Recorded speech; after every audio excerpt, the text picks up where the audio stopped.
Why don't I cry? It's a rare day when I cry.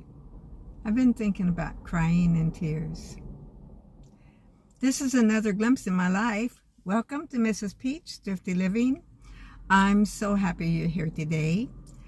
And I had a little time. I'm in my car and I thought, I'm just going to stop this car. I got this all ready to tell you about. And I thought I would just do it right here and now. But I want to show you what's outside my window. Look at that tree. Isn't it just gorgeous? Then you see my little flower on my dash. I have that Velcroed down. Yesterday and the day has not been my usual day. It started off usual, and then my son had gotten out of the hospital, thank the Lord. And then I told my daughter-in-law, if you need me, just let me know. And if it's something I can do, I'll be happy to do it. So I got a note from her yesterday, and she said, please, I need some reinforcement. And she asked me if I could come and be with her. And so I went up to their home. He had a doctor's appointment, and I went up there with them to that. And they wanted me to go in the room with the doctor, which was very interesting. Actually, this is up in Hills, and this doctor is 82. He's been his doctor for, I think, a long time, one of his doctors. He's very thorough in his head. His daughter, I guess, is also in the clinic where he works. And he had told Gordon at one point, he says, I want to work till I die. He seemed real competent and knew what he was talking about. My son, I love to tell you, he's just doing awesome, but that would not be quite they're adjusting medicine, and that he's had going on has affected his thinking process, and he's cleaning out cabinets and cleaning out drawers. That's what he's doing, emptying, then maybe getting some of it a little cleaner, but then leaving a mess. My poor daughter-in-law going into every detail, because I don't know every detail. And the therapist came today, and I did learn a couple things that I did not know, and I thought it was awesome. He told us, that when you're helping somebody to walk, he said, don't hold them by the arm, just here, because if they start to go down, they're going to still end up hitting their head. He said, hold them under their armpit. I didn't know that, but I think that was awesome advice, and I can see where it helped us while he was there. My daughter-in-law had given him his medicine, and some of it had kicked in, and anyway, made him calmer. And so when he got up, he got dizzy, and so the next thing we knew, the therapist was right there. He had his hand under his armpit, and my son went down. And had he not been there, he would have just fell and just hit his head or whatever. So that was something new I did not know. So you guys remember that if you ever help somebody that is a little wobbly on their feet. And in the meantime, they decided to take him back to emergency. So that's where he's went now. And my daughter-in-law said, I said, I'll go with you. I'll sit with you, whatever you need me to do. She said, no. Anyway, she's going to let me know if she needs me more. But in the meantime, I packed my things up and got all ready and went up there last night. I remembered everything that I wanted to make sure I took, except two things. What were they? My toothbrush and my hair products. So I always carry a little pick in my purse, so I had the pick. And then we had just enough time to stop by a thrift store. It's an awesome little one up in the hills. And they had this little package. It was 50 cents. It had this comb in it. It had the toothbrush and a little bar of soap in it for 50 cents. Brand new. I wouldn't buy one otherwise. What I was thinking about talking about. Do you cry at the drop of a hat? I don't. Some people do. My husband, Richard, used to cry very much more than I ever thought about crying. Would be watching a movie, and it'd be a sad one, and I might have a little teeny tear in my eye, and it'd be getting sad, and I'd say, Richard, are you crying? And he'd say, yes, I'm crying. Anyway, that's my cry face. Okay. It's sad to tell you that when my Richie passed away, I didn't cry. I felt sad. I felt all the emotions, but crying wasn't one of them. I felt more thankfulness. No, not that he was really gone, because I miss him every day. I was thankful that I knew he was not in pain anymore. That we're Christians and we believe that he went to be with Jesus, and he's not in any pain anymore. And someday I'm going to meet him, and I'm going to be there too.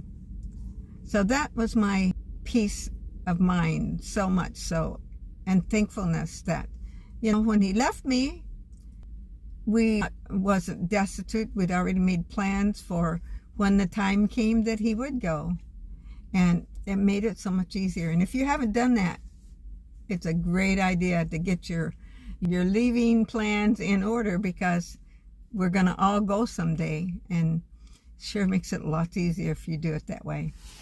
I know some of my friends, every time I see them, they say they cry every day because their husband is gone. And I think, well, I'm not hard. I love my husband, but I don't have that. And I asked my daughter yesterday, do you remember me crying a lot? And she said, no, I don't. I don't remember my mama crying a lot. I mean, there might have been tears at times, but now I remember my daddy crying. Now he could cry. I mean, anything would tear him up. And he'd talk about his mama and just cry. One time we went back to Oklahoma, where he was from, and he stopped the car. We was almost there. He walked a little bit further away from the car, looking over to where they were raised, and he just cried his heart out. And I think of the song, tears are a language God understands.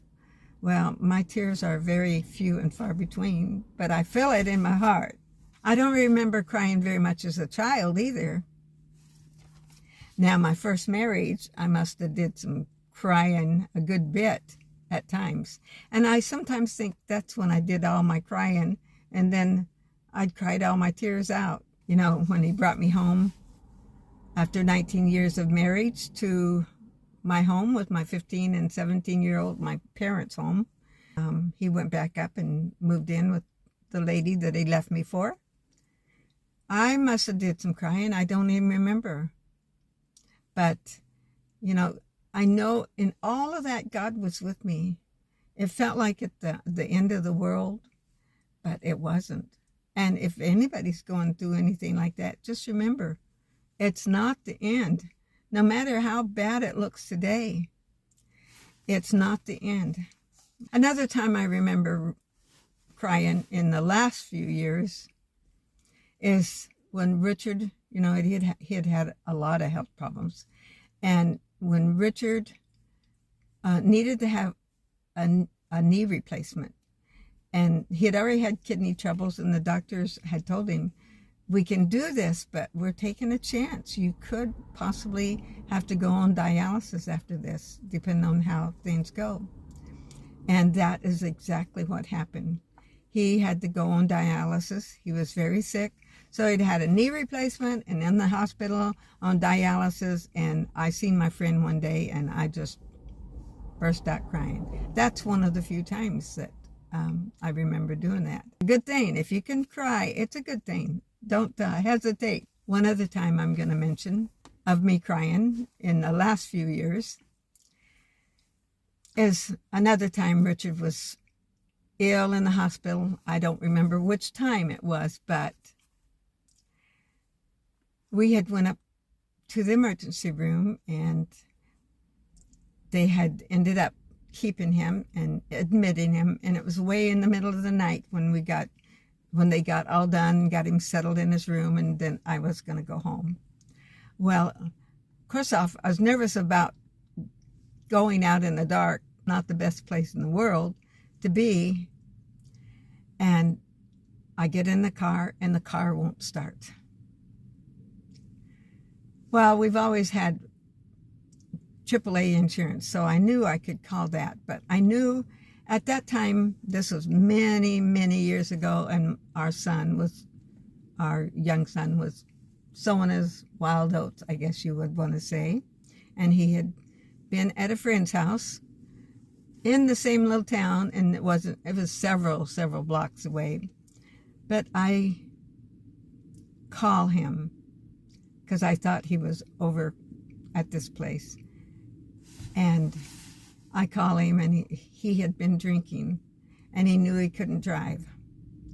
And I was so disappointed. The one time I felt like I really needed him, he wasn't there for me. And I get in the car, I'm having a pity party. And the next thing I know, he comes running up. He ran all the way from where he was. I'm sure he helped sober him up. He got in the car, and we talked, and we both cried. Tears of remorse and tears of sadness and tears of feeling sorry for yourself. And I'd like to tell you that was probably the last time he ever drank, but, you know, I can't tell you that. He's doing very well now, thank the Lord. Got a wonderful wife and beautiful family. So that was in the old days, but I sure had a pity party that night. AAA did come, get my car started, and all went well. And, you know, all those sicknesses Richard had, they were all hard times. But then we had some wonderful times in between. You know, he went on dialysis for 5 years, and then he went on, then he got a kidney transplant. If you go back in my, this playlist, you will find all those stories there. But none quite like this one. I'm going to stop here now. I don't want to keep these too long. And if you can have a good cry, that's good. But in the middle of all of it, think about the thankfulness. There's so many things to think of that you can thank the Lord for. And that's where I want to live, in that. I know this is the last thing I wanted to say. And I wrote this down in my little book. Things that I'm thankful for, and it's not necessarily in this order. First of all, my salvation and the assurance of knowing that I'm going to be with Jesus one day. See my loved ones who have gone on before me. I thank the Lord for my 3 wonderful children and their spouses, every single one of them, and their grandchildren. My daughter has 7 grandchildren, and my son has the 1. So that makes me a happy great-grandma of 8, if I counted right. So then I went, and then their spouses too, because every one of them are awesome. I went on to count us all in force, and if I counted right, we have 24 of us. 24. Now, I didn't count Richard in that. He would have been 25. Let's see. And another thing I'm very thankful for is my brother. He lives next door. And his family, his beautiful wife and their 2 daughters. They've been a blessing to me. And I'm so thankful for my 2 sisters, Barbara. She comes often and spends 2 or 3 days with me at a time. You've all met her. And let's see. And my sister, Sharon, in Texas, will be going to join her. And I stayed longer than I planned to, but thank you guys for watching. If you enjoyed this, you are welcome to go back and watch all of my playlists on this. Let's see, I think this is number 37. So there's a bunch of them to watch. And you'll know all about me, or basically all about me. And God bless you. Don't forget, Jesus loves you. We all have so much to be thankful for in this life. And we just want to live our lives thankful. God bless you. Don't forget, if you haven't, like, subscribe, comment, and share. And I'll see you next time.